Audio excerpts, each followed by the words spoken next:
mu byokogwa kugira ngo iyi ntwaro ya demokarasi ishobore gushinga imizi umugambwe Sawanya Frodebu mu byukuri urasaba ko hojaho ishure rya demokarasi kugira ngo abantu bose bigishwe ingene bitwara mu ntwaro ya demokarasi, ingene abatowe bitwara, ingene abatanze ubutegetsi babuha indongozi bitwara. Ibyo rero bizotwara umwanya muremure kugira ngo abantu babyige babimenye kandi bagende barabihanahana uko bizogenda birakurikirana.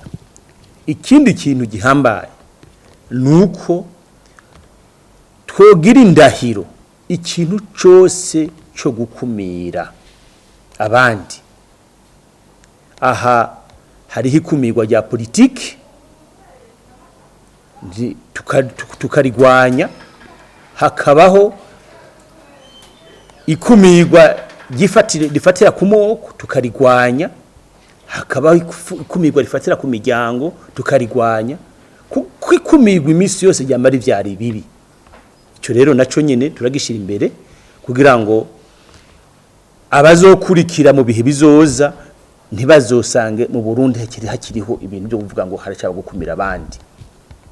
Ikindi twohereza ko nuko abantu bose babyumva, bumva neza ko demokarasi ari intwaro nziza, bose boja hamwe bakayitsimbataza, kuko byarabonetse neza ko iyi nguvu zitagiye hamwe iyi ntwaro ya demokarasi nayo nyene ikigira ibibazo.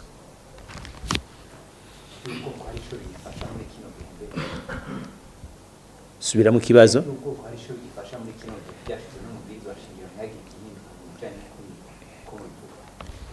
Igihe bashira ibintu by'ubwoko mu bwirizwa nshingiro byari bivuye kuri kahise Uburundi bwari buvuyemo. Mwibuke ko muri iki gihugu cy'u Burundi habaye igihe kirekire hari ikumirwa y'ubwoko. Ubu wabahavugwa ko abahutu bakumiriwe mu ntwaro, mu gisirikare, mu gipolisi, mu iperereza. Mu gihe rero hari habonetse ingene abantu bicara hamwe, ntibari guca bavuga ngo abo bantu batwaye igihugu umwanya muremure ngo bace babakumira ngo bavemo. Kwari kujya bamenyereza abantu uko imyaka izoziragenda ibyo bintu bize birava mu mitwe y'abantu. Ariko ikidutangaza nuno munsi bikomeza birimwo mu mitwe y'abantu, ni kuvuga vyabaye ibintu byo gusabisha ndonke ikibanza ko ndumututsi, ndonke ikibanza ko ndumuhutu. Urumva ntabaserukiye abahutu bose, ntabaserukiye abatutsi bose, ntabaserukiye batwa bose. Urumva rero ibyo bintu bikwiye kuva mu mitwe y'abantu, hagakora ikintu umuntu kagishoboye. Ntumvuge ngo kuko umuhutu akoze ikintu n'umututsi yogikora, n'umutwa yogikora. Ari ikintu kijanye n'ubumenyi, bose baba bafise ubumenyi bungana. Cyo gituma tuba duti twebwe kuri ibyo bintu rero byatebye gusa kuva mu mitwe y'abantu kubera ingwani zakiye ziraza, n'abandi bantu bashaka kubikorera ko ngo bandanye mengo bagishize imbere cyo boshikako. Ariko ibi ntacyo bimaze. Dukwiye gushira imbere ubushobozi bw'abantu n'ubumenyi bw'abantu.